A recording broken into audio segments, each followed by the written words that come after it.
Hello बच्चों, आज हम ज़ीरो ऑर्डर, ठीक है, अभी ऑर्डर के हिसाब से रिएक्शंस को हम पढ़ेंगे और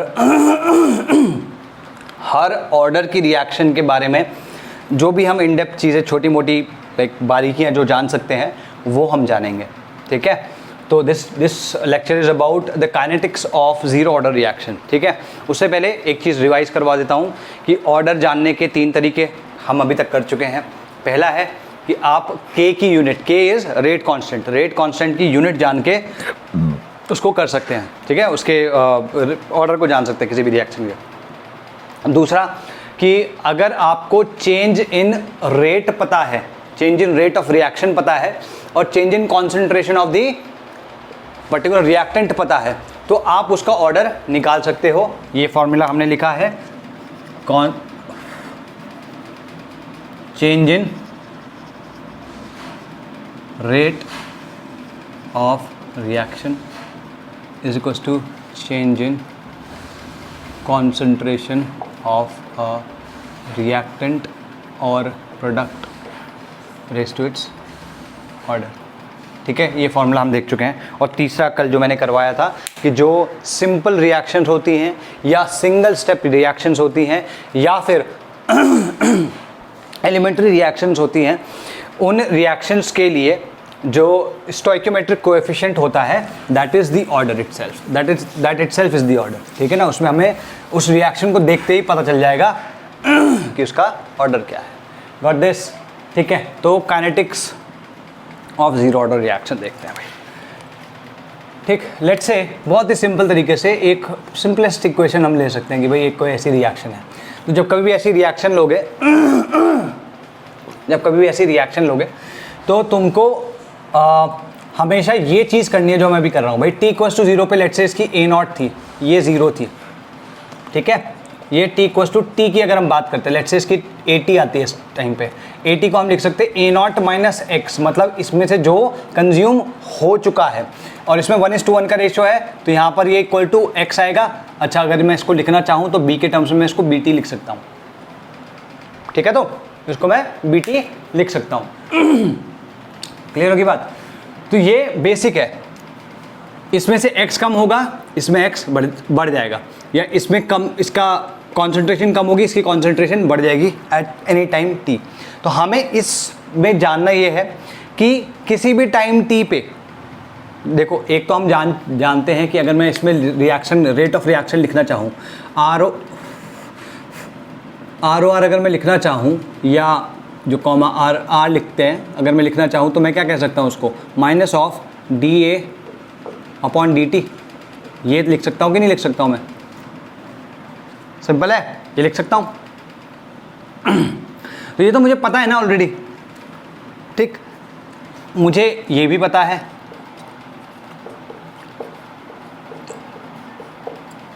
ठीक है, इतना मुझे पता है। लेकिन मैं ये चाहता हूं कि मुझे A की concentration eight any time t और K इनके बीच में एक रिलेशनशिप मिले, ठीक है, जिससे मैं जान पाऊंगी कोई भी अगर टाइम t मेरे पास अवेलेबल है तो उस समय A की कॉन्सेंट्रेशन क्या है, मतलब रिएक्टेंट की कॉन्सेंट्रेशन क्या है। So that is the aim of this exercise. इसे जानने का जो तरीका होता है हम उसे बोलते हैं इंटीग्रेटेड रेट इक्वेशंस, ठीक है। तो इसको कैसे करेंगे, तुम यहाँ पे देखो कि ये यहाँ पे तुम्हारा आ चुका है, ठीक है। तो अगर तुम ध्यान से देखो तो हम यहाँ पे एक चीज़ तो क्लियरली लिख सकते हैं, दैट आर इक्वल्स टू के। अगर ये रेट है दैट इज इक्वल्स टू के। के क्या है यहाँ पे, rate constant which is a constant. तो हम कह सकते हैं rate of a zero order reaction is constant, ठीक है भाई। यूजुअली तो रेट जो होना चाहिए वो कम होते जाना चाहिए, जैसे क्योंकि कॉन्सेंट्रेशन ऑफ द रिएक्टेंट पे डिपेंड करता है और कॉन्सेंट्रेशन ऑफ द रिएक्टेंट धीमे धीमे घटती है। लेकिन ये एक ऐसा टाइप का रिएक्शन है जिसमें rate of the reaction does not decrease with concentration because it is independent of concentration. तो ठीक है, rate of zero order reaction is constant. तो हम यहाँ लिख सकते हैं rate of zero order reaction, rate of zero order reaction is independent of, ठीक है, independent of concentration. ठीक है, अभी तक हमें ये पता चला है. ठीक है, is the rate dependent on temperature as well? Temperature, time as well? No, it is not dependent on time. तो हम लिख सकते हैं concentration and time. ठीक है, क्लियर होगी बात? तो इसमें पहले लिख लो द कंसर्न हियर, इसके जस्ट यहां तक लिख सकते हो, फिर उसके बाद लिखना the concern here is to find, the concern here is to find concentration of, the concern here is to find the concentration of the reactant or product, concentration of the reactant or product at any time t, at any time t. From the above equation, from the above equation we can see, from the above equation we can see that rate remains constant, that rate remains constant, and it will not change, and it will not change with either concentration or time, with either concentration or time. यहाँ पे एक चीज़ mention करनी ज़रूरी है. देखो भाई, K जो होता है, K तीन चीज़ पे डिपेंड करता है, टेम्परेचर पे, कैटलिस्ट पे. ये दोनों हमने पढ़े नहीं हैं लेकिन आगे आएंगे, लेकिन बता देता हूँ अभी भी. और the third one is stoichiometry of the reaction. ये हम देख चुके हैं, कल ही बताया था मैंने ये, स्टोइक्योमेट्री ऑफ द रिएक्शन. ठीक है, आर वी क्लियर? ये चीज़ें लिख लो, तब हम आगे बात करते हैं. ठीक है, क्लियर होगी बात? इसको मिटा रहा हूँ. ठीक, तो रेट, हाँ इसमें ये लिख सकते, और ये भी लिख सकते हो कि अगर जीरो ऑर्डर रिएक्शन की डेफिनेशन पूछी तो लिख सकते हो that reaction whose rate does not depend, that reaction whose rate does not depend on either concentration or time, या independent of concentration of reactants and time. ठीक है, इस तरीके से लिख सकते हो उसकी. नाउ सेकेंड थिंग इज, भाई यहाँ पे क्या है, rate is equals to minus D A upon D T equals to K. ठीक है, तो अगर मैं D A by D T को लिखना चाहूँ तो minus D upon D T लिख देते हैं, और यहाँ पे क्या है, फाइनल माइनस इनिशियल, तो A not minus x minus A naught. ठीक है, ठीक है, इक्वल्स टू क्या आएगा ये, के. तो ए नॉट से ए नॉट गया, माइनस से माइनस, तो हम कह सकते हैं D X upon D T is equals to K. इसको अगर मैं इंटीग्रेट करना चाहूँ तो कैसे लिख सकता हूँ, डी एक्स इक्वल्स टू के डी टी. देखो इस चैप्टर में कॉन्सेप्ट बहुत टफ नहीं है, ठीक है, टू अंडरस्टैंड, लेकिन यहाँ पे मैथमेटिक्स का यूज़ है केमिकल काइनेटिक्स में. That is probably the reason because of which इस आसान से चैप्टर को उन्होंने 12th में डाला है, क्योंकि इसमें इंटीग्रेशन डिफरेंशिएशन दोनों की ज़रूरत होती है. ठीक है, अच्छा एक चीज़ है, शायद मैंने पहले बताई होगी, जब कभी भी मैं ऐसे लिखता हूँ, ये दिस इज़ दी, जब कभी भी मैं ऐसे लिखता हूँ, if I am writing it like any reaction like this, this is the differential rate law, differential rate law. ठीक है, क्लियर होगी बात? इंटीग्रेशन और डिफरेंशिएशन दोनों के दोनों तुमको याद रखने होंगे. ठीक है जी, अगर मैं इसको इंटीग्रेट कर दूँ, अब के तो कांस्टेंट है, बाहर आ जाएगा. एक्स कहाँ से कहाँ तक है, एक्स यहाँ पे 0 था, फाइनल क्या है, एक्स है, 0 से एक्स तक, और यहाँ पे क्या है, 0 से टी तक. तो तुम अगर देखोगे यहाँ पे तो we will get D X का इंटीग्रेशन एक्स होता है और के डी टी का होता है टी. तो ये क्या आएगा, 0 से एक्स, और ये टी कहाँ से आएगा, 0 टू टी. हम यहाँ पे लिख सकते हैं x equals to K T. ये सेकेंड रिएक्शन है, इसे मार्क कर लेना रेड पेन से.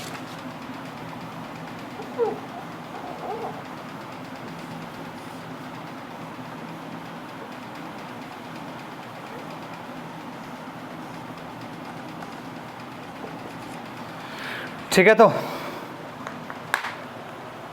तो इसमें अभी हमने क्या किया, इसी रिएक्शन को या इस इक्वेशन को यूज करते हुए हमने इसे इंटीग्रेट कर दिया। तो जो यहां पर लिखा हुआ है दिस इज द इंटीग्रेटेड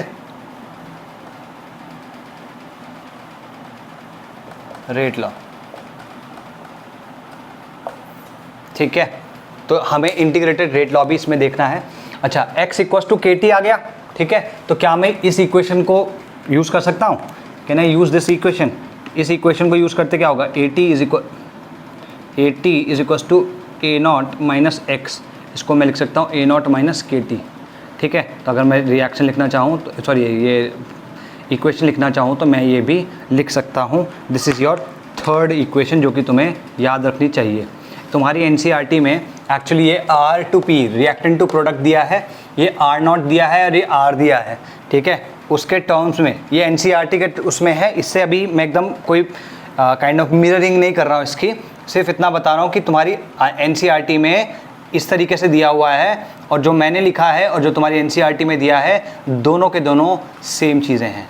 ठीक है, यहाँ पे अगर तुम देखो तो this is the it is the concentration of reactant at any time t. This is concentration of reactant at time t equals to 0 at t equals to 0. This is the rate constant, this is time at any time t. इसमें अगर तुम देखो same चीज़, ये reactant of concentration of reactant at any time t, ये भी concentration of reactant at any time t है। ए not क्या है, concentration of reactant at t equals to 0, concentration of reactant at t equals to 0, k दोनों में same है, t दोनों में सेम है। तो ये और दोनों रिएक्शंस इक्वेशंस दोनों सेम ही है, इसको बस अप्रोच डिफरेंट तरीके से किया गया है। तो अगर तुम उसको भी देखोगे तो वो सब चीज़ें यहाँ पे मिल जाएंगी। तो डोंट वरी कि सर आपने तो ऐसा किया है एनसीईआरटी में दूसरी तरीके से है, इट डजंट मैटर। एग्जैक्टली जो चीज़ उसमें आएगी उससे ज़्यादा चीज़ें ही यहाँ पे तुम्हारे पास निकल के आएंगी, डोंट वरी अबाउट इट। ठीक है, तो R equals to R naught K R naught minus K T या A T equals to A not minus K T. This is the third one. ठीक, मान लो यही रिएक्शन अगर गैसेस होती, ठीक है, तो मैं इसको मिटा रहा हूँ क्योंकि जगह नहीं है, यहाँ पे मिटा देते हैं ज़रा इसको। ठीक है, ये सारा मिटा रहा हूँ, इसको भी, ये जो यहाँ पे रिएक्शन लिखे है ना, इसको भी इंटीग्रेटेड रेट लॉ कह सकते हो। Both these are integrated rate laws. In fact this is a better choice, इसको रेट लॉ कहो इंटीग्रेटेड तो बेटर रहेगा। ठीक है,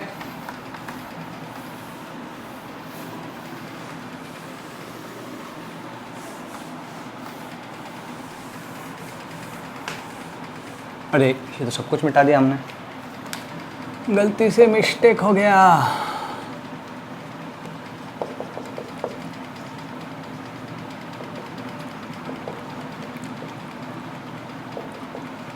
ठीक है, मान लो गैसियस रिएक्शंस हो, फॉर गैसियस रिएक्शंस। अब क्या है कि वहाँ पे गैसियस रिएक्शंस में ए नॉट लाइक कॉन्सेंट्रेशन नहीं होगी, वहाँ पे पार्शियल प्रेशर होगा। तो बस मैं ज़्यादा इसको इलेबरेट ना करके, इस पूरा डिराइव ना करके, मैं literally I can write it like this, P T equals to P not minus K into T. ठीक है, इसमें जो के की यूनिट्स होंगी वो कॉन्सेंट्रेशन पर यूनिट टाइम नहीं होंगी, है ना, मतलब कॉन्सेंट्रेशन के टर्म्स में नहीं होंगी, पार्शियल प्रेशर के टर्म्स में होंगी। ठीक है, तो इसमें तुम लिख सकते हो this is partial pressure of a reactant at t time t. This is partial pressure of reactant at t equals to 0, k rate constant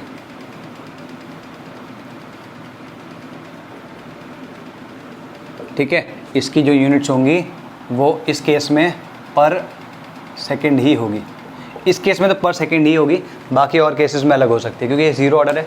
एक सेकंड रुको, ये ज़ीरो ऑर्डर है तो नहीं, पर सेकेंड नहीं होगी, ये होगी, इसकी यूनिट जो होगी वो होगी टी एटमॉस्फेयर पर सेकेंड। ठीक है, ऐसा कुछ तरीके से कुछ होगी, गॉट इट। तो ये ध्यान रखना है, इसमें रेट कांस्टेंट की यूनिट डिफरेंट हो जाएगी, सेम यूनिट नहीं रहेगी। तो ये K might not be exactly the same in value as the other one. ठीक, गॉट इट। ठीक है, अब कॉन्सेंट्रेशन ऑफ प्रोडक्ट की बात कर लेते हैं। ठीक है, ये तुम्हारा चौथा फॉर्मूला हो गया, कॉन्सेंट्रेशन ऑफ प्रोडक्ट की बात कर लेते हैं। ठीक, कॉन्सेंट्रेशन ऑफ प्रोडक्ट क्या लिखा है भाई यहाँ पे, concentration of product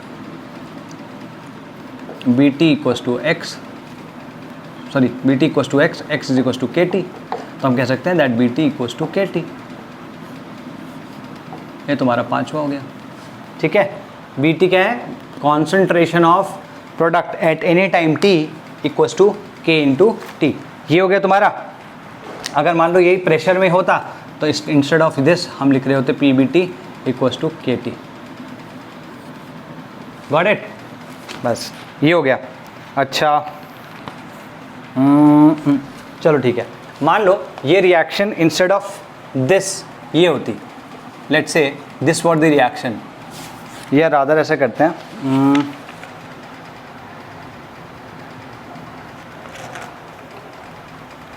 half life से पहले करते हैं ना, ठीक है। चलो अगर मान लो मैंने ये रिएक्शन लिखी होती 2b, इस केस में क्या होता? ठीक है, इस केस में चीज़ें होती, ये ए नॉट होता, ये 0 होता, तो ये ए नॉट माइनस 2x होता और ये 2x हो जाता।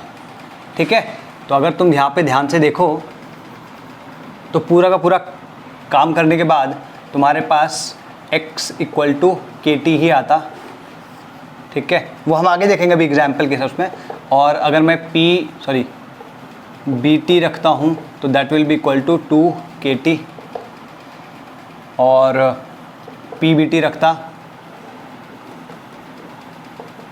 तो वो भी 2 के टी ही आता। ये के और के अलग है, ये कॉन्सेंट्रेशन वाला के है, ये एटमॉस्फेयर मतलब प्रेशर वाला के है। ठीक है, मान लो ये instead of this we reaction would have been A changing to N B, any N. ठीक है, then B T would have been N K T, P B T would have been N K T. ठीक है, तो ये होता। और अगर ए की बात करते तो A T would have been A not minus 2 K T, और A T would have been A minus N K T. In fact A not minus N K T कर लो, क्योंकि मैं सबके लिए नहीं लिख रहा हूँ, एक बेसिक लिख रहा हूँ। ठीक है, अगर मान लो ये रिएक्शन होती तो ये सब कुछ हो रहा होता। Got this? तो ये लिख लो भाई। ठीक है, ओके। नाउ एक चीज़ और यहाँ पे ध्यान देने वाली है, वो ये है कि तुम्हारा जो ए है, ए को अगर देखो तो इसमें जो डिक्रीमेंट हो रहा है या जो डिक्रीज हो रहा है, रिडक्शन हो रहा है, वो कैसा है? वो लीनियर है ना। ये देख कहाँ गई इक्वेशन, क्या है हमारे पास? Equation is this, A T equals to A not minus K T. यही तो आ रही है हमारे पास इक्वेशन जेनरिक। तो इसमें अगर तुम देखो A T A not minus K T, तो this is linear decrement equation, मतलब लीनियरली ये डिक्रीज हो रही है। अगर ये लीनियरली डिक्रीज हो रही है तो हमने देख लिया कि जो प्रोडक्ट की कॉन्सेंट्रेशन है वो भी लीनियरली ही इंक्रीज कर रही है। ठीक है, तो लिखो इसमें, the concentration of reactant decreases linearly, the concentration of reactant decreases linearly with time, so the concentration of product will also increase linearly with the time. So the concentration of product will also increase linearly with time. ठीक है, linearly with time। इसको अगर तुम्हें जानना है तो जैसे यहाँ पे लीनियरली घट और बढ़ रहा है, इसी चीज़ को अगर तुम फर्स्ट ऑर्डर रिएक्शन के लिए देखोगे तो फर्स्ट ऑर्डर रिएक्शन में जो घटना होता है, मतलब जो डिक्रीज हो रहा है, दैट इज एक्सपोनेंशियल डिक्रीज, और जो इंक्रीज हो रहा होता है वो भी एक्सपोनेंशियल इंक्रीज होता है। तो लिखो इसमें, to give some perspective it can be seen, to give some perspective, it can be seen that the concentration of reactant in first order reaction, in first order reaction, the concentration of reactants in first order reaction, the concentration of reactants decreases exponentially and the concentration of products increases exponentially, decreases and increases exponentially. ये ध्यान देने वाली बात है। Clear होगी बात? ठीक है। Now this is the first part. ना सेकेंड पार्ट इज या हाफ रिएक्शन। मैंने तुम्हें अच्छा ओके तो एक तो पार्ट क्या था इस पूरी एक्सरसाइज का, एक पार्ट था कि हमें ए नॉट, ए टी और के और टी के बीच में मतलब ए की कॉन्सेंट्रेशन किसी भी टी टाइम पे कैलकुलेट करने वाला फॉर्मूला निकालना था, वो हमने निकाल लिया। इसमें दो चीज़ें और होती हैं, एक होता है हाफ लाइफ और एक होता है क्या कहते हैं life of the reaction. Half life of the reaction एक होता है life of the reaction, life of the reaction या complete life of the reaction, full life of the reaction, जो भी कहना चाहो। कहीं कहीं पे ये फुल लाइफ भी लिखा होगा, कहीं कहीं पे ये कंप्लीट लाइफ भी लिखा होगा। ठीक है, तो तुम्हें क्या दो चीज़ें यार बार बार हम भूल जा रहे भाई। ठीक है, ये अगर तुम्हारे पास है तो first thing is half life, या ऐसा करते हैं पहले फुल लाइफ की बात कर लेते हैं।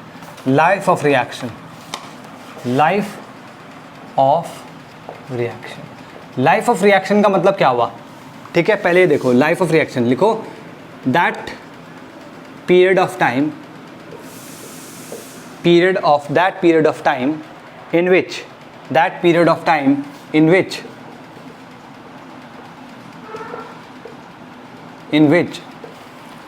the reaction gets completed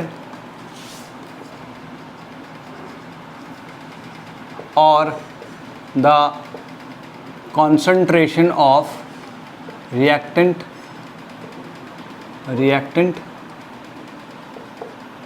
goes to या becomes zero, not goes to, becomes zero। ठीक है, तो ज़ीरो हो जाएगी, रिएक्टेंट की जो कॉन्सेंट्रेशन है वो ज़ीरो हो जाएगी। क्लियर होगी बात? तो अगर रिएक्टेंट की कॉन्सेंट्रेशन ज़ीरो हो जाएगी तो हम इसकी बात कर रहे हैं, है ना? कैसे होगी ये ज़ीरो? ये कह रहा है AT will become 0, that this means that A naught minus X will become 0, that means X is equals to A naught आ जाएगा। ठीक है, और हम पिछली वाली इक्वेशन से जानते हैं कि X is equals to KT होता है। Since X is equals to KT, therefore KT will be equal to A naught। यहाँ पर जो ये T है, this is T life time. ठीक है, तो T life time will be equal to A naught upon K। ठीक है, तो तुम यहाँ पे देख सकते हो that T life time is directly proportional to A naught. ठीक है, सिंपल है ना, कुछ भी नहीं था इसमें। Got it? ठीक है, time in which gets completed. ठीक है जी, गॉट इट? अब इसमें लिखो ये एक पॉइंट, चलो इसमें नहीं, इसको थोड़ा सा बाद में लिखवाता हूँ। ये क्लियर हो गया। अभी हाफ लाइफ की अगर मैं बात करूँ, let me talk about half life now. Half life का मतलब क्या हुआ? That period of time in which the reaction gets completed तो नहीं होगा, कंप्लीटेड या 50% of the reaction get completed, ऐसे in which 50% of the reaction 50% of the reaction gets completed or concentration of the reactant becomes half of initial value। ठीक है जी, half of initial value। तो क्या हो गया? AT will not be equal to half, AT will be equal to A naught by 2। A naught by 2 का मतलब क्या हो गया? A naught minus X is equals to A naught by 2। X is equals to कितना आ जाएगा फिर? Sorry, X is equals to यहाँ ए नॉट बाय 2 आ जाएगा, ए नॉट बाय 2 आ जाएगा। और since X is equals to K T, तो we can say that K T half लिख रहा हूँ यहाँ, H half life, half life will be equals to A naught by 2। भाई X equals to A naught by 2, X equals to K T, that means K T equals to A naught by 2। ठीक है, in general. और T half life will be equals to A naught upon 2k। ठीक है, ये चीज़ हम लिख सकते हैं। यहाँ पे जो ध्यान देने वाली बात है that T half life is equals to half of T life time. ठीक है, तो ये रिलेशनशिप ये सारी की सारी इम्पॉर्टेंट है। हालांकि इसके अलावा भी बहुत सारी टाइम्स में कैलकुलेट करवा सकता हूँ, लेकिन हाफ लाइफ और जो कंप्लीट लाइफ है या लाइफ टाइम है उन दोनों के ऊपर ही मोस्टली सवाल आते हैं। लेकिन अगर तुम बेसिक्स जान जाओगे तो कुछ भी कैलकुलेट कर सकते हो। कुछ भी का मतलब है, जैसे यहाँ पे हाफ लाइफ बोल दिया मैंने तो इसका मतलब तुम्हें पता चल गया 50% है। अगर मैं बोलूँ 1/3 लाइफ, ठीक है, जिसमें 1/3 रिएक्शन कंप्लीट हो जाती है, ठीक, तो तुम्हें क्या करना है, जो वो टाइम जिसमें 1/3 of the reaction like x becomes A0/3, मतलब 1/3 of the reactant has been consumed, 1/3 consume हो चुका है। 1/3 रिएक्शन कंज्यूम होने का मतलब क्या हुआ, A0 अब A0/2 A0/3 होगा। उसको भी चलो लिखवा देता हूँ एक आधा, ठीक है। तो इसमें लिखो T half it can be observed that T half life is equals to T lifetime. T half life is equals to T half of T lifetime. Second चीज लिखो, T lifetime and T half life both are directly proportional to A0, ठीक है। एक चीज और, अगर मान लो मैं कहता हूं ये जो चीज़ मैंने अभी बोली है इसको मैं लिखना चाहूँ, मान लो ये 0% है, ये 50% है और ये 100% रिएक्शन है। यहाँ पे इस पॉइंट पे A0/2K, जिस यहाँ पे जो T हाफ है, ठीक है, और यहाँ पे जो T लाइफ टाइम है वो क्या आएगा, अच्छा T हाफ लाइफ को ना, हाफ लाइफ को ऐसे भी लिखते हैं, T हाफ करके ऐसे भी लिखते हैं भाई, ठीक है। ये भी लिखने का एक तरीका है। इनफैक्ट ये वाला जो तरीका जो मैं अभी लिखवा रहा हूँ ये ज़्यादा प्रेवलेंट तरीका है, ठीक है। तो तुम ये इस तरीके से लिख सकते हो, ठीक है। अगर मान लो मैं कहता हूँ कि ये 50% इतने में कंप्लीट हो रहा है, ठीक है, ये यूँ समझो A0/2K में ये कंप्लीट होगा, A0/2K में ये कंप्लीट होगा और ये पूरा का पूरा A0/K में कंप्लीट होगा, ये पूरी रिएक्शन। तो अगर मैं तुमसे कहूँ 10% कितने में कंप्लीट हो रही है तो एग्जैक्टली उसको डिवाइड कर दो उतने से, A0/10K। अच्छा यहाँ ये क्या था, 0 से लेकर 10% तक था, ये मान लो 20% है, तो 10 से लेकर 20% तक जो टाइम लगेगा that will also be A0/10K। अगर 20 से 30% आ रहा है, ये 30% है मान लो, तो 20 से 30% के लिए जो टाइम लगेगा that is also A0/10K। A0/10K। तो तुम देख रहे हो कि एवरी जितना भी रिएक्शन कंप्लीट हो रही है, जितना भी portion of the reaction complete हो रहा है, हमेशा इक्वल टाइम लग रहा है। जैसे 10% का अगर तुम किसी भी पॉइंट पे देख लो, हमेशा इक्वल टाइम लग रहा है।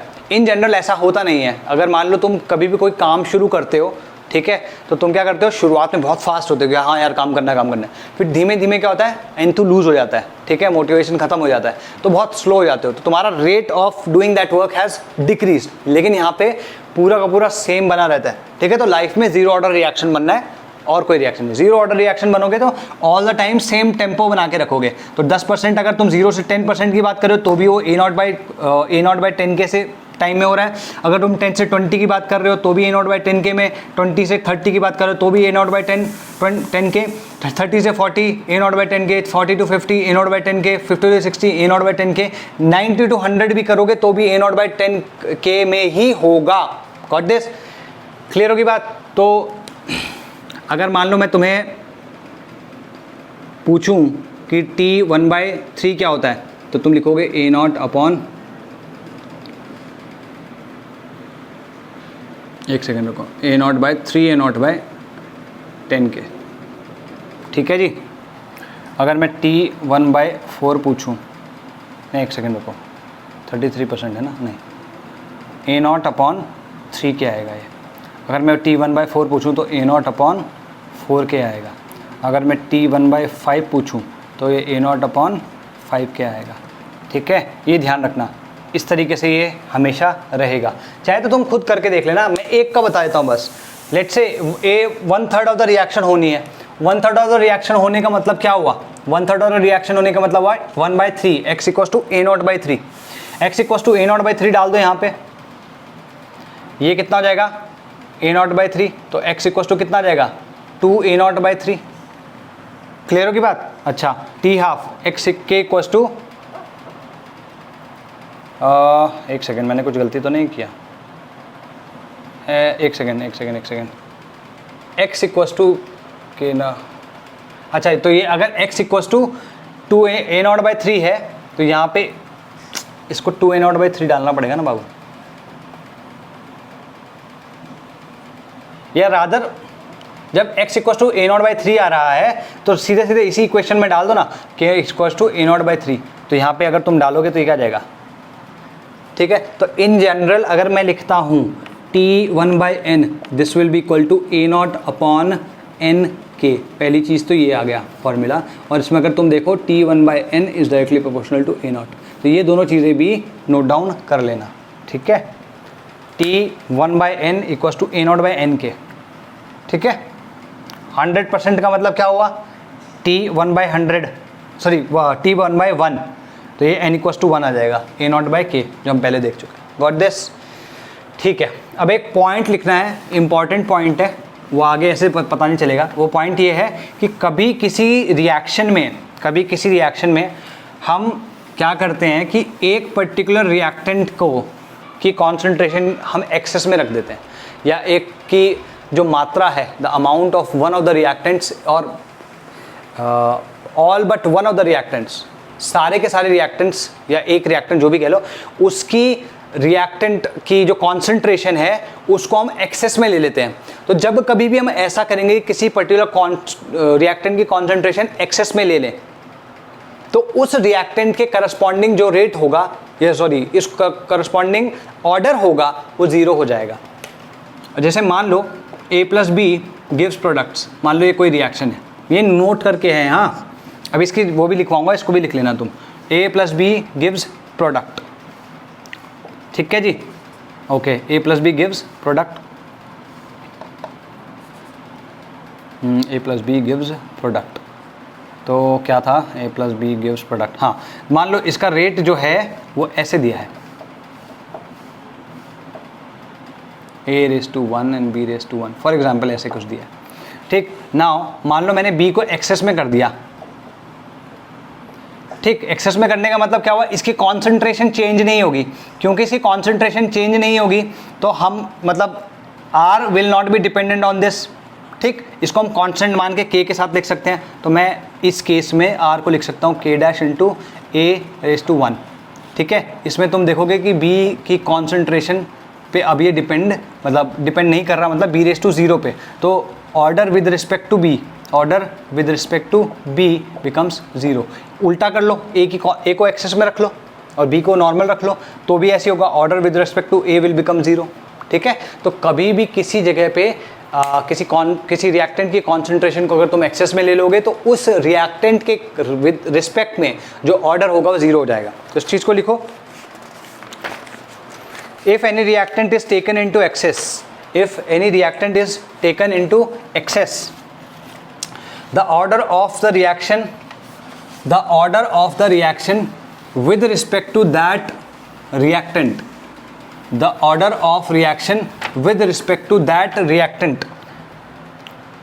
becomes 0, ठीक है जी, गॉट इट।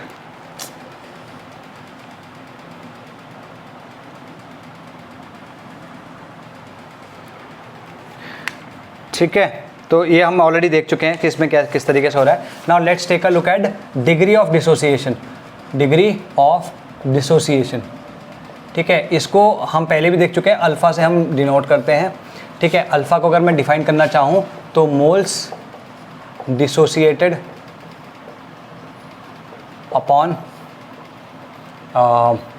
इनिशियल मोल्स, ठीक है।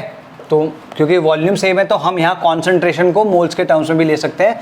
वी कैन से कि जो moles dissociated eight any time t कितने हैं, x अपॉन इनिशियल मोल्स कितने थे, a0, तो हम क्या लिख सकते हैं, x को लिख सकते हैं kt अपॉन a0। तो यहाँ पे अगर तुम देखो alpha is directly proportional to t and alpha is directly proportional to 1/a0, ठीक है, क्लियर हो गई ये बात? ठीक है, तो ये तुम्हारे पास इसका फॉर्मूला आ गया। तो अल्फ़ा के बारे में भी तुमसे क्वेश्चन पूछा जा सकता है। Now let's talk about graphs.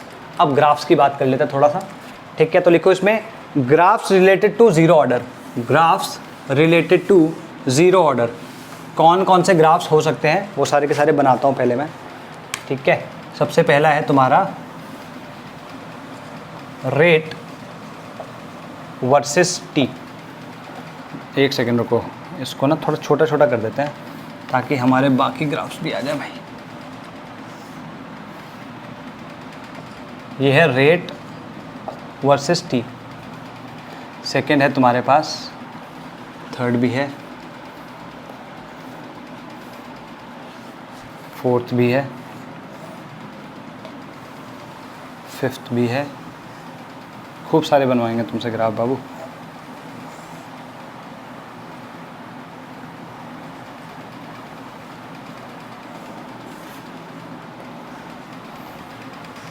Rate versus T, rate versus concentration, ठीक है? Concentration of reactant versus time, concentration of product versus time, ठीक है? और क्या क्या है? टी हाफ वर्सेस इनिशियल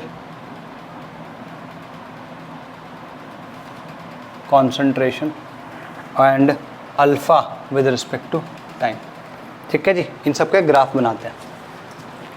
हमने देखा भाई जीरो ऑर्डर के लिए रेट क्या होता है? इंडिपेंडेंट ऑफ टाइम होता है। तो definitely this will be a line parallel to the X axis या टाइम एक्सिस, ठीक? पैरेलल, और इसके लिए हम लिख सकते हैं that R equals to K. Same way R rate जो है कॉन्सेंट्रेशन के पे डिपेंडेंट नहीं होता, तो R equals to K, this is the line, और ये parallel to the concentration axis या टी एक्सिस होगी। अच्छा, कॉन्सेंट्रेशन ऑफ रिएक्टेंट हमने देखा ए T equals to A not minus K T था, ठीक है? तुम देख रहे हो this is equation of a straight line, तो स्ट्रेट लाइन होगी और इसका जो के तो यूजुअली के तो पॉजिटिव होता है, तो इसका जो स्लोप होगा नेगेटिव होगा। तो इस तरीके से ये लाइन आएगी, इस तरीके से, ठीक है? अच्छा, इसकी जो वाई एक्सिस पे जो इंटरसेप्ट है, मतलब टी इक्वल्स टू जीरो पे, टी इक्वल्स टू जीरो को रखो तो इंटरसेप्ट कितना आ रहा है? ए नॉट, और ये कितना आ रहा है? टी इक्वल्स टू जब टाइम पूरा का पूरा ये रिएक्शन पूरी खत्म हो गई तो टी इक्वल्स टू क्या आता है? ए नॉट अपॉन के, ठीक है? इसका स्लोप क्या आएगा? माइनस स्लोप नहीं, स्लोप। इसकी रिएक्शन इक्वेशन क्या हुई? ठीक है, इसको देखो, इसकी जो इक्वेशन होती है बी टी इक्वल्स टू, ये बी हुआ ना एक तरीके से, B T equals to K T था, ठीक? तो कैसा आएगा?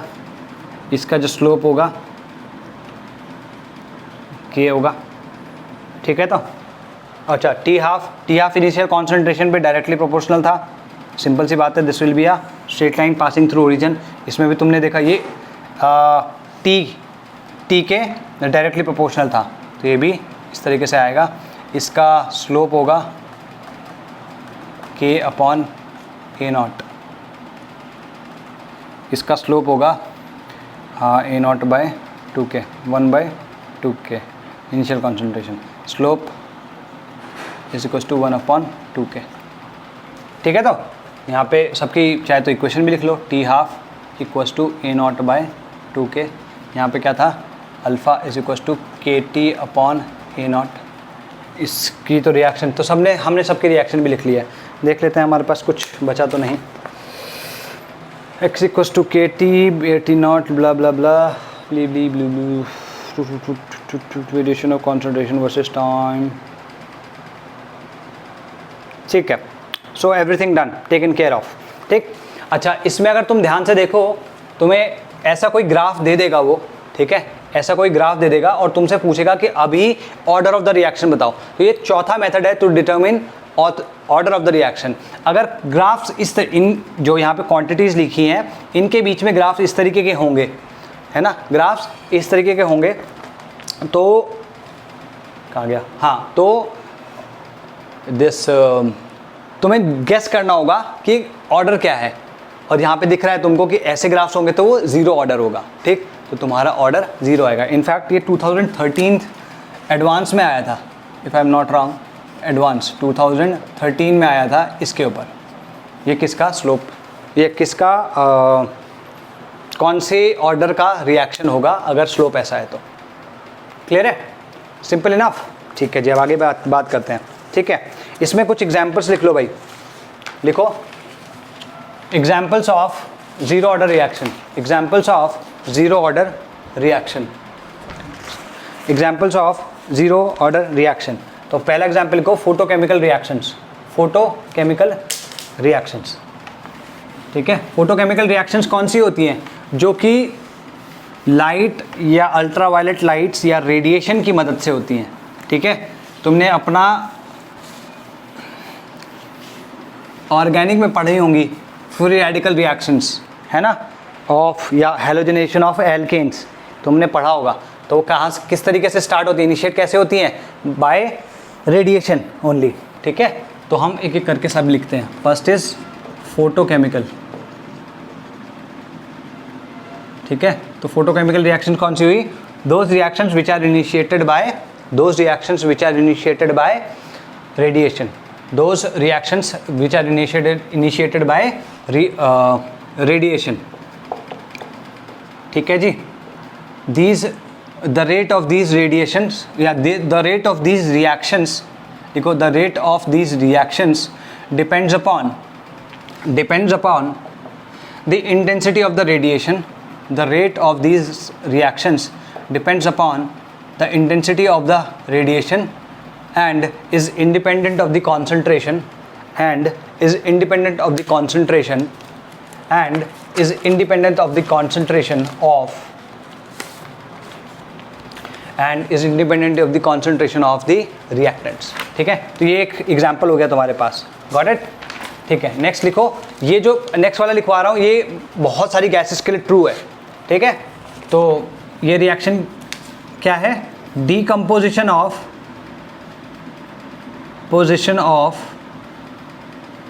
gases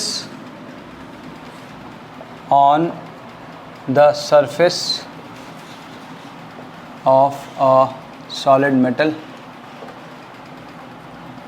at high pressure।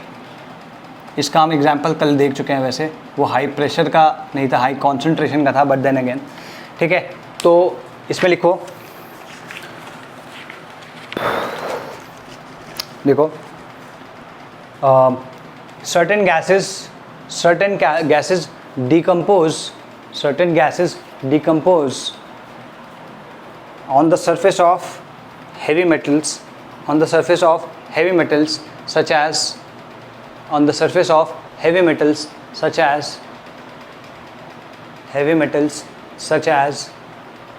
platinum under high pressure of the gas। ठीक है, एग्जाम्पल के तौर पे हमने कल देखा था वैसे NH3, अगर मैं इसको प्लैटिनम कैटलिस्ट पे रख दूं, ठीक है जी, तो ये क्या करती है, अंडर या हाई प्रेशर लिख लेते हैं, हाई प्रेशर, ये टूट जाती है। ठीक, इसमें जो ये रेट होता है that is independent of the concentration of NH3 या प्रेशर ऑफ NH3, ऐसे लिख लेते हैं।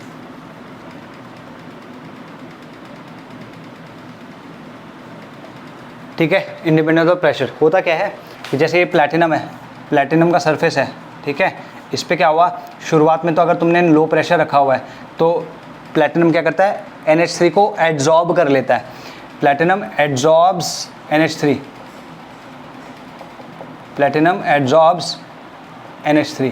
ठीक है, लेकिन अगर तुमने प्रेशर बहुत ज़्यादा कर दिया तो क्या होता है, जितना भी अवेलेबल सरफेस होगा प्लैटिनम के ऊपर वो सारा का सारा NH3 ऑक्यूपाई कर लेता है, सारा का सारा NH3 ऑक्यूपाई कर लेता है। फर्दर तो कोई स्पेस बचा नहीं है ऑक्यूपाई करने के लिए, तो चाहे तुम उसके बाद कितना भी प्रेशर बढ़ाते रहो रेट पे कोई फ़र्क नहीं पड़ेगा। तो शुरुआत में जब कम प्रेशर रहता है तब तो पड़ता है, लेकिन बाद में नहीं पड़ता जब हाई प्रेशर हो जाता है। ठीक, तो दिस इज़ व्हाट हैपेंस। उसमें लिख लो, in such reactions the gas is absorbed on the metal surface. In such reactions, the gas is adsorbed on the metal surface. The gas is adsorbed on the metal surface and at high pressure, all these sites for adsorption are occupied. All these sites for adsorption are occupied. So further increase in pressure of NH3. So further increase in pressure of NH3 does not affect the rate. Does not affect the rate. Hence it is a zero order reaction. कल हमने देखा था वैसे एक example K1C upon 1 plus K2C में अगर C को हमने इन्फिनिटी मतलब उसका कॉन्सेंट्रेशन बहुत ज़्यादा बढ़ा दिया था तो हमने देखा था कि R came out to be K1 upon K2 मतलब it was constant, it was independent of the concentration of the reactant.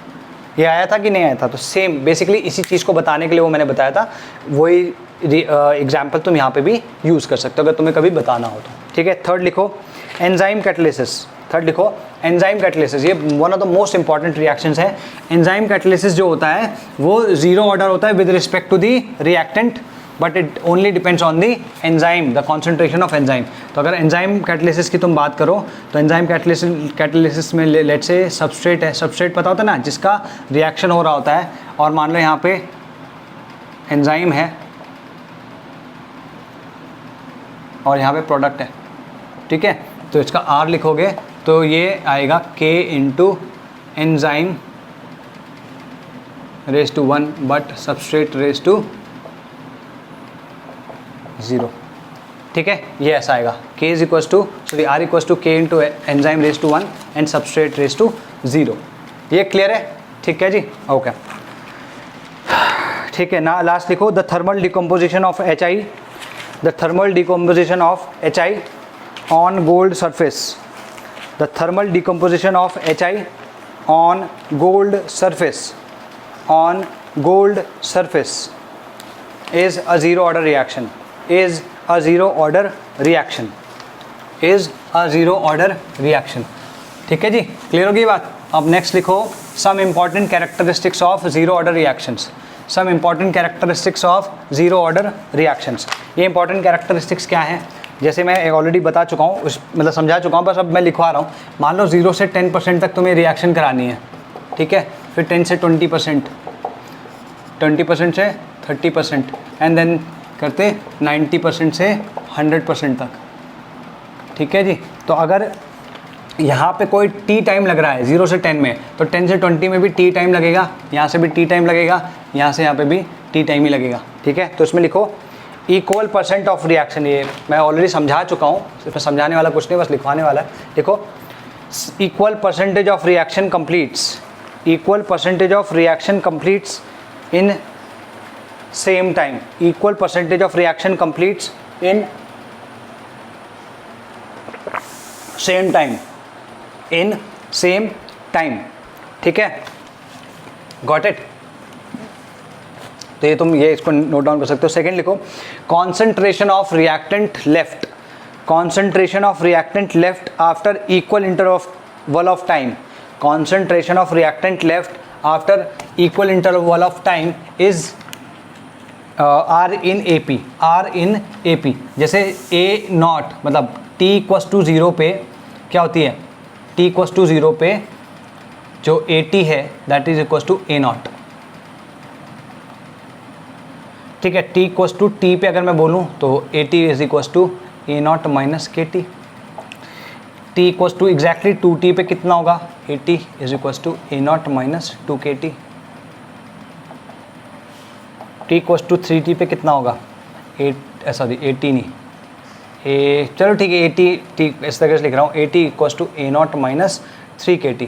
ठीक है. ऐसे अगर तुम इसको बढ़ाते चले जाओ ये बढ़ता चले जाएगा. तुम अगर इसमें ध्यान से देखो तो जो AP होती है, AP में क्या होता है? दो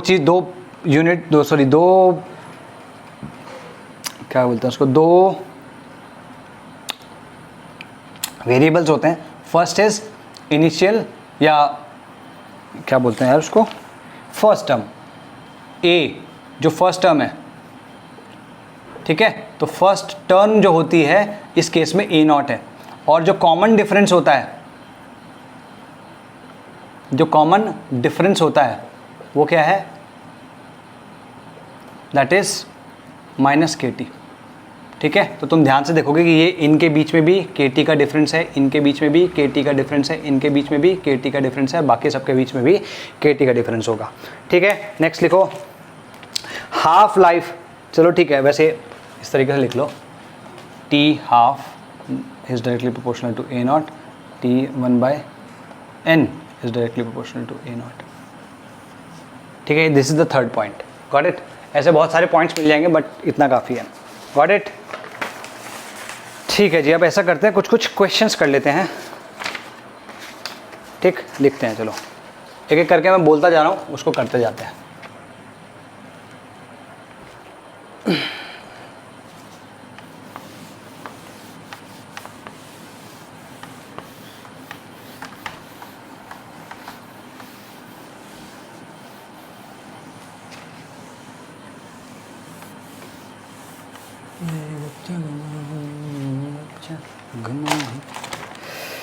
हाँ, पर्टिकुलर रिएक्शन गेट्स कंप्लीटेड, ठीक है। क्वेश्चन क्या है, अ पर्टिकुलर, मैं पढ़ रहा हूँ, लिख लेना इसको। A particular reaction gets completed 20% in 20 minutes, ठीक है। एक पर्टिकुलर रिएक्शन है जो कि 20% कंप्लीट्स इन 20 मिनट्स, ठीक है जी। फिर बोल रहा है and 40% and completes 40%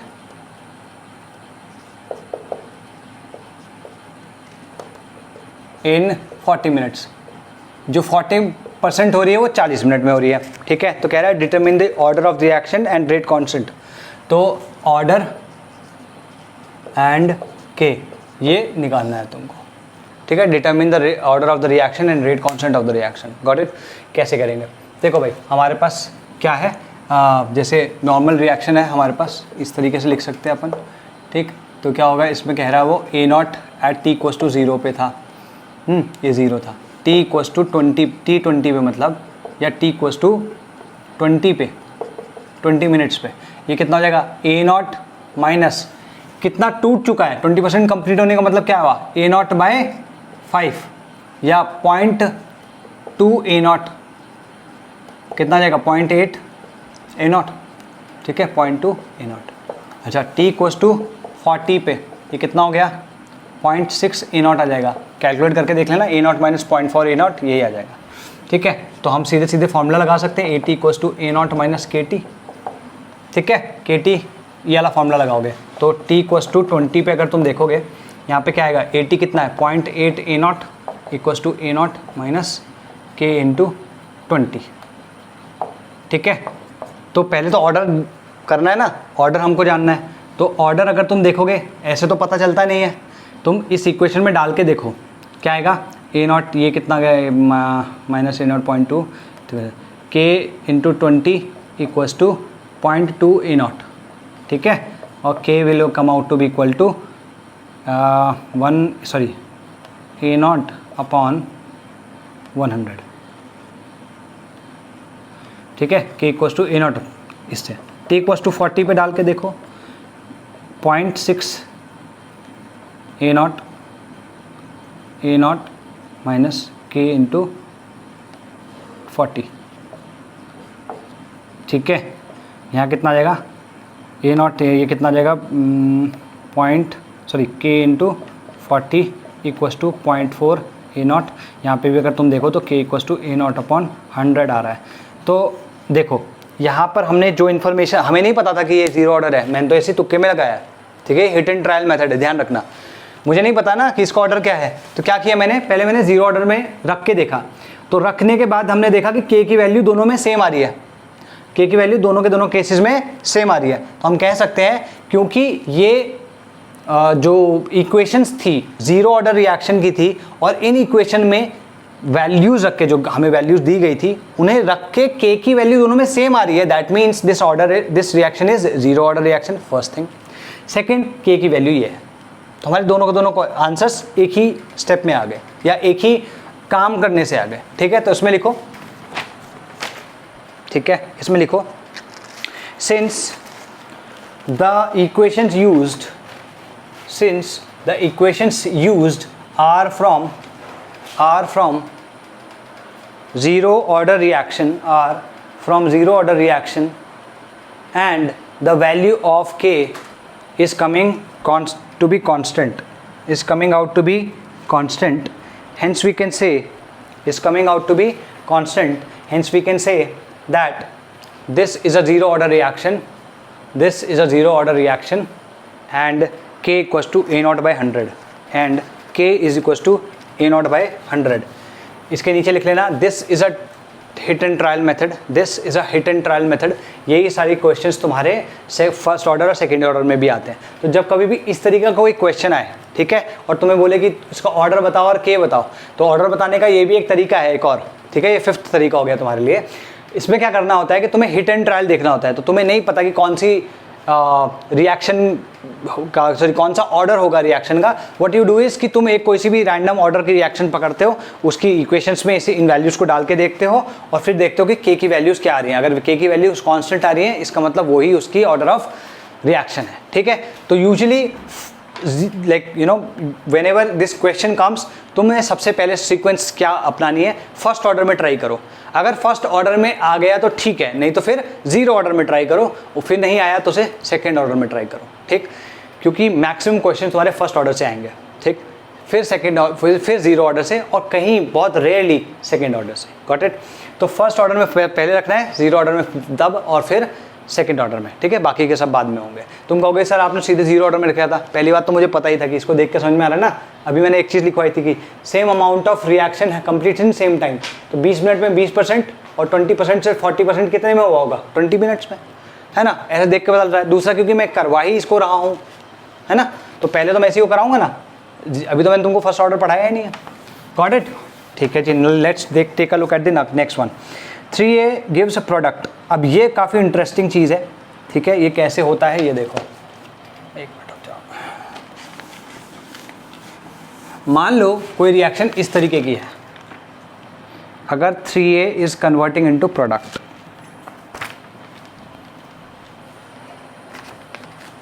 let's say we have this reaction 3A converting into product, ठीक है जी, ओके। अब ये कह रहा है, यहाँ पे दिया है इसने, that R is equal to K into A raise to 0, ठीक है। तो T इक्वल्स टू 0 पे अगर मैं देखूँ, इसकी कॉन्सेंट्रेशन माना A0 है, ये 0 है, तो T इक्वल्स टू T पे क्या होगी, A0 माइनस 3x। तो AT is equals to A0 minus 3x, और ये कितना हो जाएगा, BT या PT जो भी कहना चाहते हो तुम, ये 3x हो जाएगा। गॉट इट, ठीक है जी, हाँ। AT इक्वल्स टू, अच्छा, अगर मैं इसके लिए रेट लिखता हूँ, रेट इसके लिए क्या लिखूँगा, 1/3 into minus of DA upon DT। Clear होगी बात, minus of DA upon DT। अब DA क्या है, चेंज इन कॉन्सेंट्रेशन। मैं इस कॉन्सेंट्रेशन से मतलब फाइनल माइनस इनिशियल करूँगा, ये क्या आएगा, 1/3 into minus of D into A0 minus 3x minus A0 of DT, ठीक है। तो A0 से तो A0 कट गया, माइनस से माइनस कट गया, यहाँ पे क्या जाएगा, ये 1/3 into 3 into DX upon DT, ठीक है। 3 से 3 कट जाएगा तो क्या जाएगा, DX अपॉन DT। तो तुमने देखा जब A से प्रोडक्ट बन रहा था तो भी DX बाई DT था, अभी भी DX बाई DT आ रहा है, ठीक है। यहाँ पर अगर हम देखें सीधे सीधे क्या आएगा, x equals to KT। Clear होगी बात। और अगर मैं रिएक्शन की बात करूँगा तो AT will come out to be equal to, या सॉरी रिएक्शन फाइनल इक्वेशन की बात करूँगा, ये आ जाएगा। तो अगर तुम ध्यान से देखो यहाँ पर जो मैंने AT लिखा है, this is for the concentration of A, this is for the concentration of A। हम इसे इस तरीके से भी लिख सकते हैं, that AT is equals to A0 minus KAT, और यहाँ पे KA इक्वल्स टू कितना आ रहा है, 3K। याद होगा तुम्हें, मैंने भी करवाया था कि रेट कांस्टेंट ऑफ रिएक्टेंट मतलब rate constant with respect to a reactant is equal to rate constant of reaction into stoichiometric coefficient of that reactant.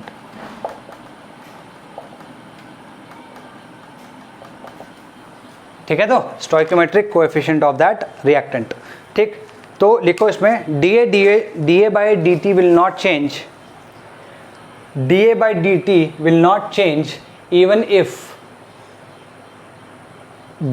Sorry D A by D T नहीं, not D A by D T, D x by D T will not change even if coefficient of A changes, even if the coefficient of A changes.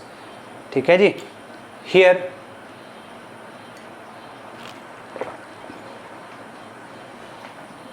ये सारी की सारी तुम reaction यहाँ तक लिख सकते हो, ये तक भी लिख लो।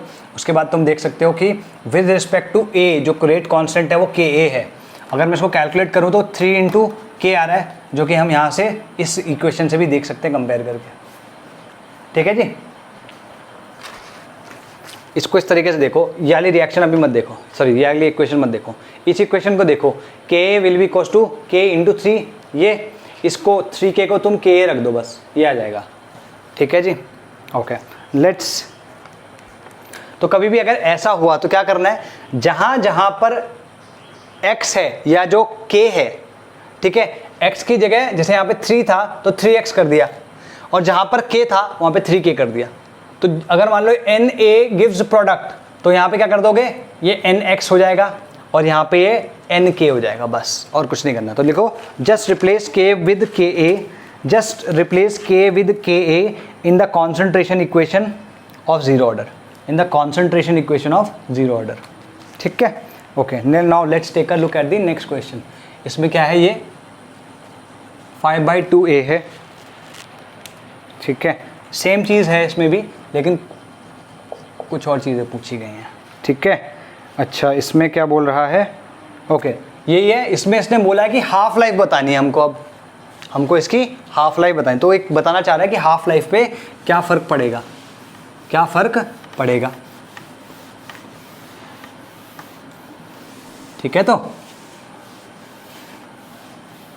हाफ लाइफ कैसे जानोगे भाई, हाफ लाइफ हमें के से पता चलती है, हमें हाफ लाइफ के से पता चलती है। अगर हमें के पता चल जाए, इसमें हमें अगर के पता चल जाए तो हमें क्या कहते हैं, हाफ लाइफ अगर ऑफ के पता चल जाए तो हमें सॉरी हमें हाफ लाइफ ऑफ के बोलो, क्या बोलो, rate constant of the reaction पता चल जाए। ठीक है, तो हमें हाफ लाइफ पता चल जाएगी। तो देखो अगर ध्यान से, अगर ए नॉट, एक सेकेंड रुको, sorry T half equals to, usually क्या होता है 2 अपॉन नहीं ए नॉट अपॉन 2k होता है, क्योंकि यहाँ पे ए के मतलब हम इसका कोएफिशिएंट चेंज कर चुके हैं। तो अगर हम इसको k रखेंगे तो k कितना आ जाएगा, जस्ट इसी को मल्टीप्लाई कर देंगे k से, तो it will come out to be A naught upon 2 into 5/2k, ये आ जाएगा। यहाँ पे कितना आ जाएगा, ये 2 से 2 गया, A naught upon 5k, simple enough. ठीक है, जो चीज़ हमने पहले की थी, हमने पहले क्या किया था, k की जगह के ए रख दिया था, वही हमने इसमें भी किया। और k क्या था, k will be equal to stoichiometric coefficient into rate of reaction, sorry rate constant of the reaction. तो यहाँ पे अगर मैं ka की बात करूँ तो ka will be equal to, या capital A will be equal to 5/2 into k। ठीक है, वो उठा के यहाँ पे डाल दो, तुम्हारा rate sorry half life of the reaction आ जाएगा। Got it. Now let's do another question, दूसरा क्वेश्चन भी कर लेते हैं। ठीक है जी, हमारे पास क्या है, एक सेकंड देखें भाई कितना टाइम हो गया, 1 घंटा 4 मिनट हो गए रे बाबू।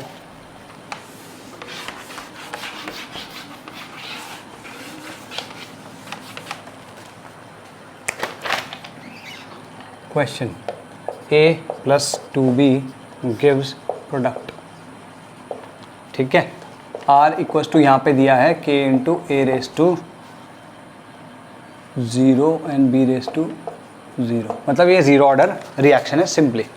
ठीक है। तो अगर इन जनरल तुम देखोगे तो t इक्वल्स टू 0 पे इसकी कॉन्सेंट्रेशन इसकी कॉन्सेंट्रेशन A है, इसकी कॉन्सेंट्रेशन B है, तो t इक्वल्स टू t पे ये A माइनस एक्स होगा और A माइनस 2x हो जाएगा, B माइनस 2x हो जाएगा। ठीक है, तो क्लियर होगी बात। ठीक है, अब कह रहा है calculate the concentration of A। अच्छा, ये बोल रहा है AT और BT कैलकुलेट करना है and T half of A and T half of B calculate करना है। ठीक है, ये 4 चीज़ें कैलकुलेट करनी है, सिंपल है, कुछ नहीं इसमें। उसी तरीके से लगा लो भाई। अगर मैं R की बात करूं, minus of dA upon dt will be equal to 1/2 of minus of dB upon dt आएगा ये कि नहीं आएगा? ठीक है, and this will come out to be equal to k, क्योंकि जो यहाँ पे दिया हुआ है। ठीक है, अच्छा तो यहाँ पे अगर तुम देखो a की जो आएगी, a विल, इसको तो हम कर ही चुके हैं ना पहले, तो a will come out to be equal to AT will come out to be equal to A0 minus KT। और अगर हम इसको करके देखेंगे आगे, if we follow it forward, we will get BT equals to B0 minus KT। अगर तुमको करके देखना है तो मैं साथ साथ जल्दी से कर देता हूँ। DA अपॉन DA को कितना कैसे लिखोगे? A minus D of A minus x minus A upon DT equals to K। तो यहाँ पे dx upon dt equals to k आ जाएगा।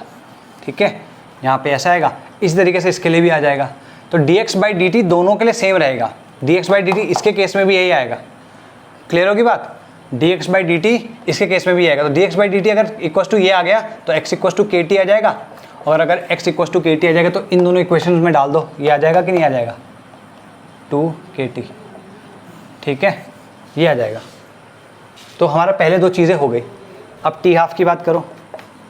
ठीक है, तो टी हाफ कैसे आएगा? टी हाफ एग्जैक्टली सेम, लेकिन के की जगह क्या आ जाएगा?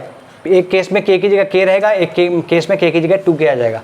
तो टी हाफ ऑफ, अभी तो हमने देखा ना ये, T half of a is equals to A0 या a अपॉन 2k। अब इस k की जगह तो k ही आएगा ना, क्योंकि इसमें कोई, इसका कोफिशिएंट तो 1 ही है। ठीक, अच्छा, और टी हाफ ऑफ b क्या आएगा? a upon 2। इस k की जगह हम यहाँ पे 2k डाल देंगे, क्यों? क्योंकि इसका कोएफिशिएंट 2 है, यह आ जाएगा a अपॉन 4k।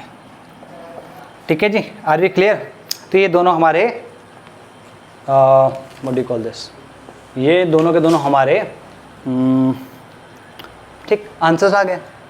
अब ये जो टी हाफ है ये विद रिस्पेक्ट टू ए है, मतलब ए की कॉन्सेंट्रेशन हाफ कितने समय में होगी। ये टी हाफ जो है वो है हाफ लाइफ ऑफ बी, मतलब बी की कॉन्सेंट्रेशन एग्जैक्टली हाफ कितने टाइम में होगी अगर कोई जीरो ऑर्डर रिएक्शन है। तो ये आ गया, ये आ गया, ये आ गया, ये आ गया। अब अगर मैं तुमसे पूछूं कि what should be the condition such that this and this are equal, ऐसी कौन सी कंडीशन होगी जिसमें ये और ये इक्वल होंगे? ठीक है, जिसमें ये और ये इक्वल होंगे। तो सिंपल सी बात है, इन दोनों को इक्वल डाल दो। ए नहीं आएगा, सॉरी, यहाँ पे तो बी आएगा, बी की बात हो रही थी ना। तो यहाँ पे क्या आएगा? a upon 2k equals to b upon 4k, तो b इक्वल्स टू 2a। मतलब यहाँ पर b की कॉन्सेंट्रेशन ऑलरेडी ट्वाइस होनी चाहिए। ठीक है, या फिर हम ऐसे कह सकते हैं कि जो b की कॉन्सेंट्रेशन या a और b की कॉन्सेंट्रेशन का जो रेशो है वो उनके स्टोइकोमेट्रिक रेशो के जैसा ही होना चाहिए। ठीक है, तो लिखो for the half lifes of a and b to be equal, for the half lifes of a and b to be equal,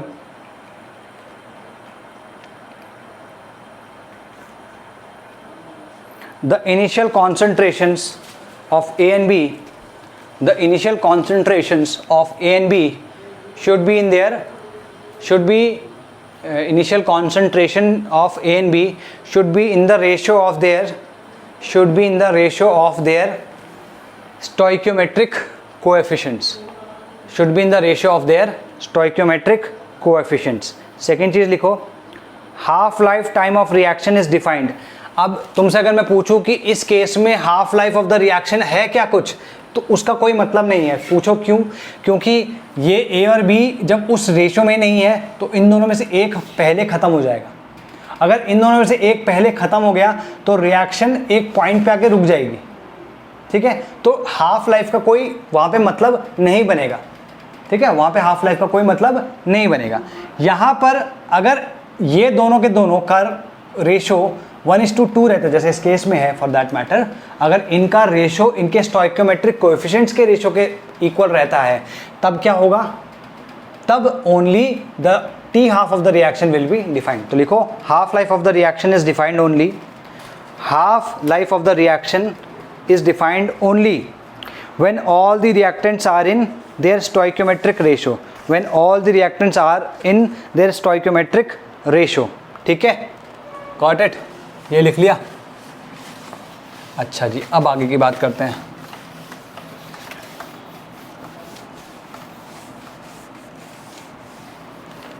ठीक, यहाँ पर हमारे पास एक रिएक्शन दिया है A+2B, ठीक है, नहीं 2A + 3B, 2A + 3B gives product R जो है that is K × A⁻0 B⁻0, ठीक है जी। तो ठीक है, इसमें क्या पूछा है?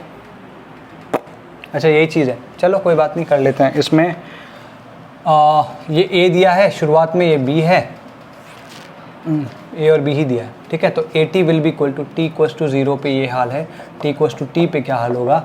A - 2x, और यहाँ होगा BT will be equal to B - 3x। इसको मैं लिख सकता हूँ AT = A - 2KT। देखो भाई KT जो था पहले, क्योंकि इसका 2 आ गया तो हमने इस तरीके से डाल देना है। मैं एक तरीका बता रहा हूँ तुम्हें आगे कैलकुलेशंस आसान करने का, B - 3KT, sorry not 3T, ठीक है। और अगर मैं हाफ लाइफ पूछूं, यहाँ पे हाफ लाइफ क्या हो जाएगी इसकी? T half of A will be equal to इसकी जो जैसे A0/2K होगा ना, तो K की जगह मैं 2K डाल दूंगा यहाँ पे। और अगर मैं T हाफ ऑफ B की बात करूँ तो यहाँ क्या हो जाएगा? A/2 इंटू, यहाँ पे इसका कोफिशिएंट क्या है? 3, तो यहाँ पे 3K डाल दूँगा, बस। ये क्या आ जाएगा? A/4K, और ये कितना आएगा? A/6K, ठीक है। नेट अगेन क्वेश्चन करके देखते हैं नेक्स्ट, ठीक है।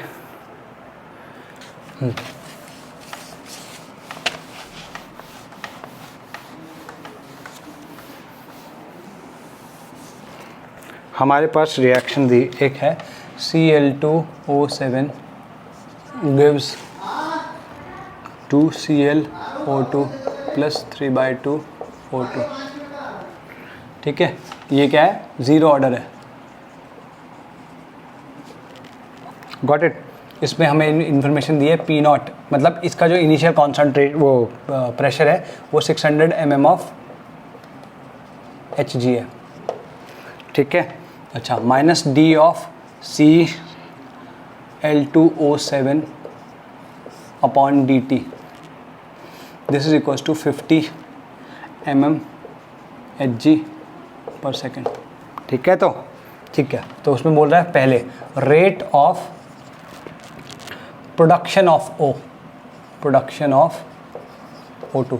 O2 के प्रोडक्शन का रेट बताओ, ठीक है। अगर हम इसको और इसको कंपेयर करें तो R इक्वल्स टू कितना आएगा? -D of Cl2O7 upon dt, ठीक है। और अगर मैं रेट ऑफ रिएक्शन लिखूं इसके टर्म्स में तो it will come out to be 1/3/2 into plus of DO2 upon dt। यही तो आएगा कि नहीं आएगा? ठीक है, तो ये हमें दिया हुआ है, इसके जगह डाल दो 50, इसकी जगह क्या आ जाएगा? 2/3 इंटू DO2 अपॉन dt। यही तो हमें कैलकुलेट करना है। उसने बोला rate of production of O2 ये है, कितना जाएगा? 2 से आ गया 25, तो जाएगा DO2 upon dt equals to 75 mm/s, ठीक है, ओके, ठीक है। सेकेंड पूछ रहा है T half of Cl2O7, second is T half of Cl2O7, ठीक है, सिंपल सी बात है। यहाँ पे इसका कोएफिशिएंट 1 ही है, तो टी हाफ कितना होगा, A0 upon 2K। A0 in fact in here it is given at 600, क्या जाएगा 600 अपॉन, अच्छा K इसका दिया है क्या कुछ, नहीं दिया। तो अगर K नहीं दिया तो K कैसे निकलेगा, देखो भाई R equals to D C L upon ये इक्वस टू K भी तो होगा ये, है ना, क्योंकि K तो कांस्टेंट है, सॉरी K तो कह रहा हूँ, रेट इक्वस टू K के इक्वल होगा, तो K is equals to actually 50 mm per second, ठीक है। तो यहाँ पे डाल दो इसको, A equals to 2 into 50, this will come out to be 100, कितना हो गया 100 है ना, 6 सेकेंड्स, ठीक है, 6 सेकेंड्स आ गया। नेक्स्ट वो कह रहा है रेट ऑफ रिएक्शन। अच्छा, अगर मैं इसी रिएक्शन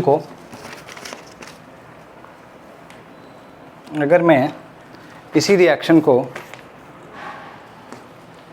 ये कर दूं ट्वाइस,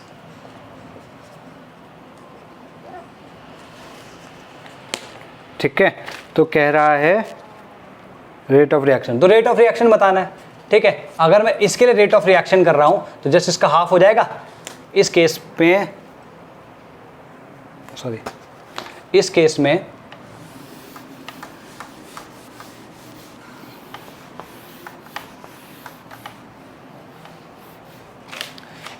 में अगर तुम देखो तो that will be equal to 1 upon minus DCl2O7 upon dt, ठीक है। ये कितना है 50 दिया है, तो 1/2 ऑफ 50 कितना हुआ 25 mm पर सेकेंड। ये mm ऑफ Hg पर सेकेंड होगा, मैं mm पर सेकेंड लिख रहा हूँ, तो कंफ्यूज मत होना कि 25 mm का मतलब क्या हुआ, 25 mm ऑफ Hg पर सेकेंड, ठीक है। तो क्लियर होगी ये बात, okay. Now last one is total pressure after 10 seconds, total pressure after 10 seconds, ठीक है। तो टोटल प्रेशर आफ्टर 10 सेकेंड्स कैसे कैलकुलेट करोगे, तुम अगर ध्यान से देखो तो t इक्वस टू 0 पे ये P0 के इक्वल है, t इक्वस टू 10 पे क्या होगा, ये P0 माइनस 2P हो जाएगा। इसी इक्वेशन के लिए बोल रहा है वो कैलकुलेट करने के लिए, तो ये कितना हो जाएगा 4P और जाएगा 3P, ठीक है। तो total PT will be equal to sum of all these, कितना आएगा P0 minus 2P plus 4P, P0 plus 2P, P0 plus 5P आ जाएगा ये, ठीक है। अगर मुझे ये छोटा P मिल जाए या P मिल जाए तो मुझे PT पता चल जाएगा, मेरा आंसर आ जाएगा, हाँ है ना, ठीक है। तो P कैसे पता चलेगा, P तुम्हें पता चलेगा P, एक सेकेंड रुको, P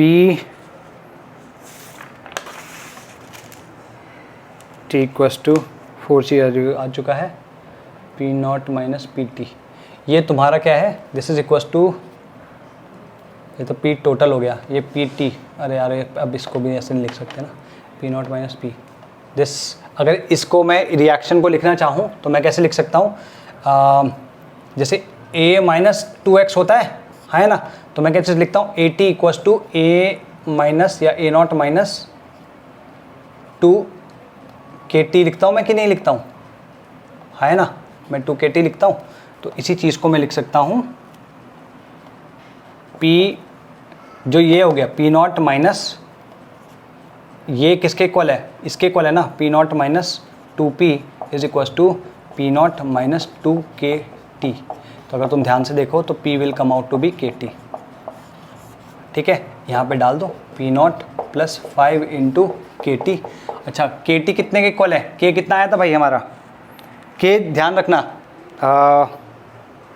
K इसमें 50 रखोगे क्या, केस में 50 रखोगे नहीं, कोएफिशिएंट से डिवाइड कर देते हो, तो इस केस में जो K आएगा that will be equal to, थोड़ा सा कंफ्यूजिंग ना हो जाए तुम्हारे लिए, what I mean to do with this is कि भाई जो इसकी रिएक्शन, ये जो यहाँ पे हमने लिखा है,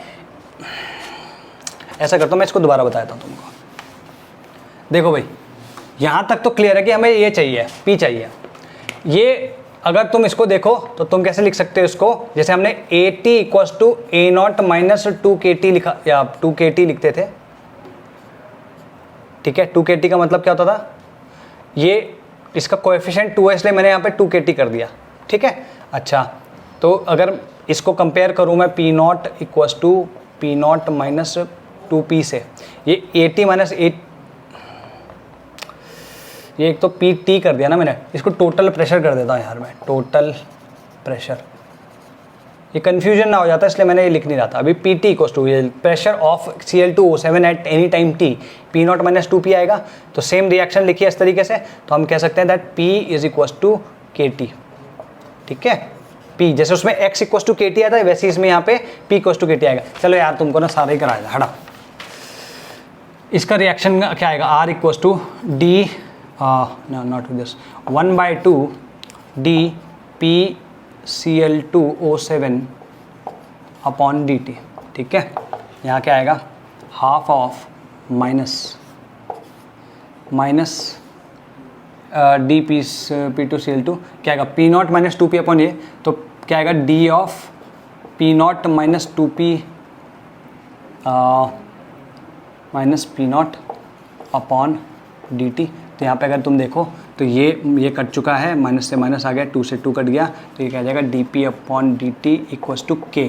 तो यहाँ पे क्या आ जाएगा p इक्वल्स टू kt, ठीक है। तो मैं मतलब थोड़ा सा शॉर्टकट मार रहा हूँ यहाँ पे, ये तो पता ही होगा यार, इतना सा करने से ये आएगा, ये क्लियर है। ऐसा कर लेते हैं, ठीक। अब p इक्वल्स टू kt आ चुका है, k कितना दिया है इसमें, k कितना दिया है 50, तो डाल दो इसमें p not plus 5 into KT, 50 into T कितना है 10, ठीक है। P total pressure P not plus P not कितना है 600 प्लस 5 इंटू 500 कितना आ गया, गलती तो नहीं कर दिया हमने, 50 इंटू दिस, नहीं सॉरी नहीं यार,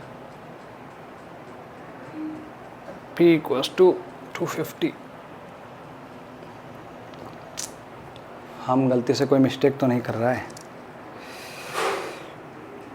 K equals to P naught equals to 250, नहीं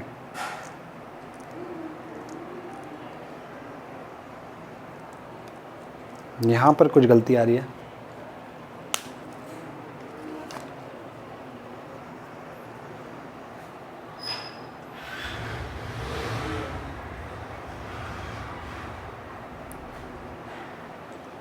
ओके ठीक है, जो गलती मैं कर रहा हूँ वो मेरे को समझ में आ गई।